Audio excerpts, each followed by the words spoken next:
চাওক already three language formula আগৰ পৰা চলি আছিলে এইটো কোৱা মানে থ্ৰী লেংগুৱেজ ফৰ্মুলাটো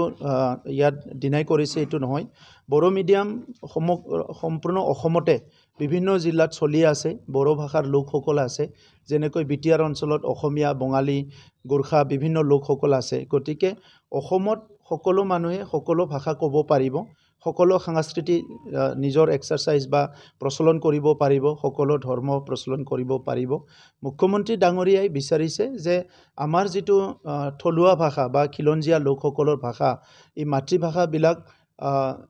এই দেশতে সক্ৰিয়ভাৱে এই ৰাজ্যতে প্ৰচলন হ'ব লাগে এই কাৰণে মুখ্যমন্ত্ৰী ডাঙৰীয়াই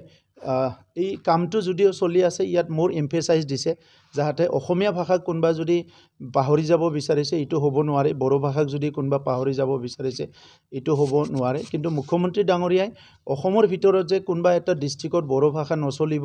অসমীয়া ভাষা নচলিব তেনেকুৱা মিন কৰা নাই গতিকে আমি সকলো মুখ্যমন্ত্ৰী ডক্টৰ হিমন্ত বিশ্ব শৰ্মা ডাঙৰীয়াৰ যেটো inclusive policy inclusive in preservation of culture and identity inclusive policy in protection of their identity and